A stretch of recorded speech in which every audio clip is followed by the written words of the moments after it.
మీరే అన్నారు మగధ సామ్రాజ్యం, చోళ సామ్రాజ్యం, ఇవన్నీ సామ్రాజ్యాలే కదా, అది దేశాలే కదా. నాడు చరిత్రలో చూసుకుంటే గనక దేశాలకు మధ్య యుద్ధం జరగడం అనేది సర్వసామాన్యంగా జరిగేది. అశోకుడు ఎవరి మీద ఏం మాట్లాడతారండి ఈయన అడ్వకేట్ ఎట్లా నాకు అర్థం కాదు. నీకు ఏం మాట్లాడతావు? భరత వర్ష అని మాట్లాడతారు. బుద్ధుందా నీకు తెలియదు, ఎందుకు మాట్లాడతావో నాకు అర్థం కాదు. నీ గురించి నువ్వు చెప్పుకో, మా గురించి చెప్తే మక్కలేరు కదంతా చెప్తున్నా. భరత వంశే భరత ఖండే అని చెప్పేసి మేము మంత్రాల్లో వేదాల్లో శాస్త్రాలు ఉన్నాయి. ఏం మాట్లాడుతున్నావు? భారతదేశం పేరు ఎక్కడి నుంచి వచ్చిందని చెప్పేసి నోరు జాగ్రత్తగా నీ గురించి చెప్పుకో, నీ మతం గురించి చెప్పుకో. మా దాని గురించి ఎక్కడి నుంచి వచ్చారు మీరు అని చెప్పేసి భారతదేశం అనే ఎక్కడి నుంచి వచ్చిందని చెప్పినామంటే మక్కలేరు కదంతా వచ్చి ఏం మాట్లాడుతున్నావు? మా వేదాల్లో ఉంది, మా శాస్త్రాల్లో ఉంది. తెలుసా నీకు? తెలీదా? ఏదో నీ పుక్కిడి పురాణం తీసుకొచ్చి ఇక్కడ టీవీల ముందు కూర్చొని చెప్తావా? అంటే నువ్వు చెప్పేది నమ్మాలా? మాట్లాడాలి, చక్కగా మాట్లాడాలా. ఏ రాముడి గురించి చెప్తున్నావు, రాముడి యొక్క ఆదర్శాన్ని తీసుకుంటున్నాం కాబట్టి ఈ దేశంలో ఉన్న ప్రతి ఒక్క అల్పునికి కూడా, ఆ అల్పుడు ముస్లిం కావచ్చు, హిందూ కావచ్చు, ఇంకెవడైనా కావచ్చు, ఆ అల్పుడికి కూడా న్యాయం జరగాలని చెప్పేసి ఈ వక్ఫ్ సవరణ చట్టం తీసుకొచ్చాం. నీలాగా దొబ్బి తినడానికి కాదు. వక్ఫ్ పేరుతో 5,000 రూపాయలు వచ్చే కిరాయిని 500 రూపాయలకి ఇచ్చి, 5 లక్షలు వచ్చే కిరాయిని 5,000 రూపాయలు ఇచ్చి మిగతా 4,90,000 దొబ్బి తింటారు కదా. ఇన్ని రోజులు 1,000 కోట్లు సంపాదించుకున్నారు కదా.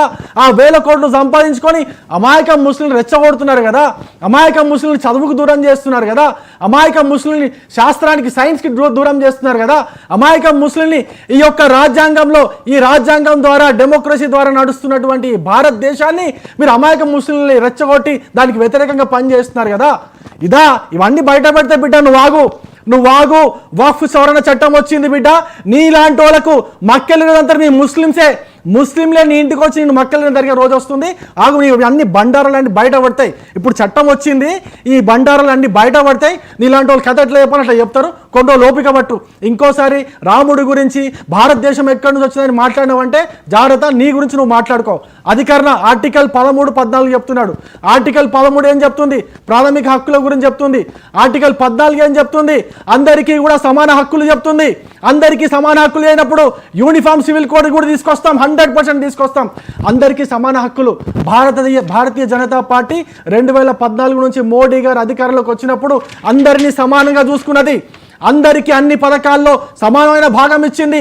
2014 నుంచి ఎన్ని పథకాలైతే ప్రధానమంత్రి గారు ప్రవేశపెట్టారో అందులో అందరికీ సమాన హక్కులు ఇస్తూ ముస్లింలే ఎక్కువ మంది ప్రయోజనాలు పొందారు. కొన్ని పేర్లు చెప్తాను, నోట్ చేసుకొని కావాలంటే దమ్ముంటే. జన్ధన్ యోజన ద్వారా 42% మంది ముస్లింలు లాభపడ్డారు. 42% మంది ముస్లింలే. ఆ తర్వాత పిఎం ఆవాస్ యోజన కింద 31% మంది ముస్లింలు ఇల్లు కట్టుకున్నారు. 31% మంది ముస్లింలే ఉన్నారు. ఉజ్వల యోజన కింద 37% మంది ముస్లింలు ఉజ్వల యోజన ద్వారా లాభపడ్డారు.